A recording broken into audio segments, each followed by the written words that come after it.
This man dedicated his entire life to living amongst bears in Alaska, but in a disturbing twist of fate, one of them ended up eating him and his girlfriend. The most chilling detail? It was recorded on his very own camera. Is it going to happen that one day we read a news article about you being eaten by one of these bears?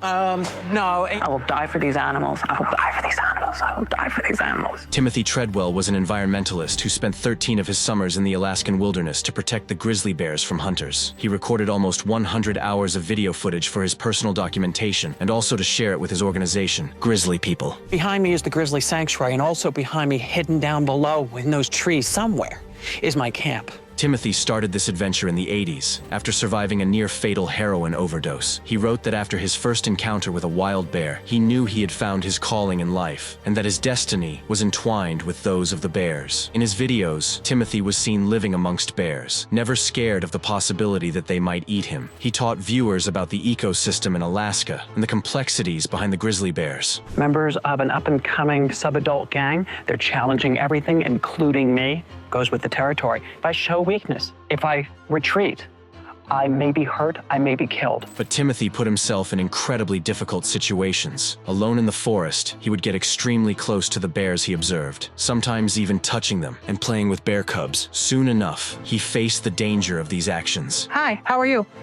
How are you?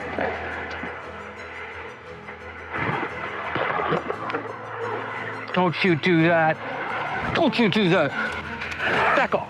In his videos, Timothy was seen pretending to be bigger or screaming at them, hoping to scare them off, but it became clear that his safety was not guaranteed. When the National Park Service heard of this, they asked Timothy to leave, but he refused. Many of his close friends and family were also worried about him, and even asked him on multiple occasions if he could come back home. Timothy, I'm getting a bad feeling about you. But the animal enthusiast saw these adventures as his life goal. Not only that, but he was certain he was the only person who could survive in that situation and protect the bears. Come here and try to do what I do. You will die. You will die here. According to the National Park Service, Timothy had broken several violations against the park, including guiding tourists without a license, camping in the same area longer than permitted, improper food storage, wildlife harassment, and conflicts with visitors and their guides. He also frustrated authorities after he refused to place an electric fence around his camp or carry bear spray with him. The National Park Service wanted nothing more than to protect him, but Timothy hated the idea that he could potentially hurt a bear. Timothy said that he had an incredibly trusting relationship with each of these animals, and had even named all of the ones he had encountered in his journeys. Eventually, Timothy was known around the globe and was invited onto multiple TV talk shows, earning himself the nickname Grizzly Man by his fans. Is it going to happen that one day we read a news article about you being eaten by one of these bears? No. It's important that every bear knows who I am and that I fit on their hierarchy if I'm to survive. He used all these appearances to spread his animal-friendly message, inviting the world to see grizzly bears in a completely different light. Yes, I always give them respect and lots of room because, you know, a grizzly's the boss out there. Timothy then wrote Among Grizzlies, Living with Wild Bears in Alaska, a book detailing his adventures with the animals. As years passed by, Timothy faced extreme dangers, having to battle famine, mental and physical struggles, and the brutal Alaskan weather. We're gonna need more rain. We need more rain! Downey is hungry! Tabitha is hungry! Melissa is eating her babies! Timothy began to be disliked by hunters and fishers in the area, who saw him as an enemy. But it is some sort of a warning. It is some sort of a ha-ha. I don't think it's friendly. They started leaving him messages and threats telling him to leave. And we find boulders piled up and a happy face indelibly painted into the rock, like looking at me. Very, very frickin' frightening, huh? The environmentalist became more concerned about his safety and became paranoid over the possibility that either a hunter or a fisher would try to attack him. Oh, I must hide from the authorities. I must hide from people who would harm me. I must now even hide from people that seek me out because I've made some sort of, I don't want to say celebrity. But even when he was feeling under threat, Timothy refused to leave. How dare they? How dare they challenge me? How dare they smear me in their campaigns? I will continue to do this. I will fight them. I will be an American dissident if I need be. In his latest videos, Timothy was seen as more aggressive. I came here and protected the animals as best I could. In fact, I'm the only protection for these animals out here. He sent violent messages to the authorities and those who opposed him. I beat your fucking asses. I protected the animals. I did it. Animals rule. Timothy conquered.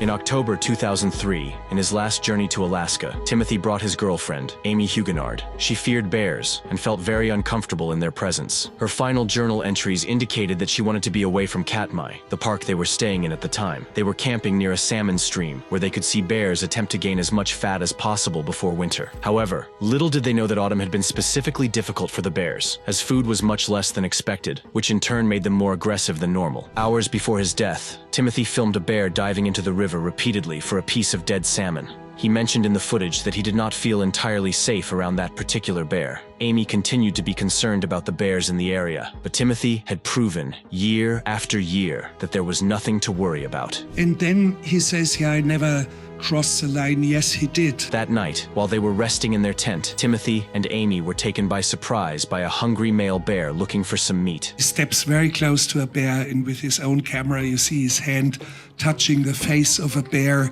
and he sings songs to bears and wants to hug the bear. Unaware the following tragedy was filmed. His girlfriend apparently switched on the camera, but it was so violent that she dropped the camera and the lens cap was still on.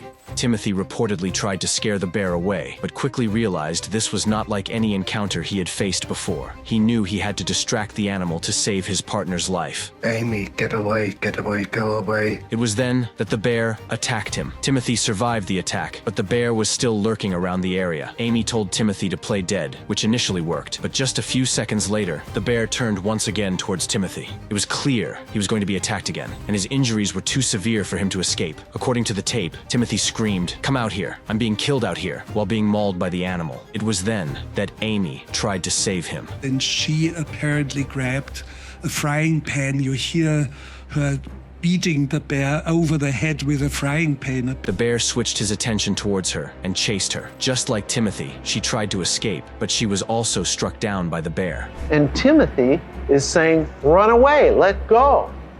Run away, Amy. But it was too late. The bear trapped her and brutally attacked her. And she went down and she was also eaten. The next day, on October 6th, Willie Fulton, a Kodiak air taxi pilot, arrived at the victim's campsite to pick them up but found the area abandoned, except for a bear, and contacted the local park rangers. The Park Service was sent to find them the following day. After hours of investigating, they found something truly terrifying. In the case of Timothy and Amy, what I had were body parts.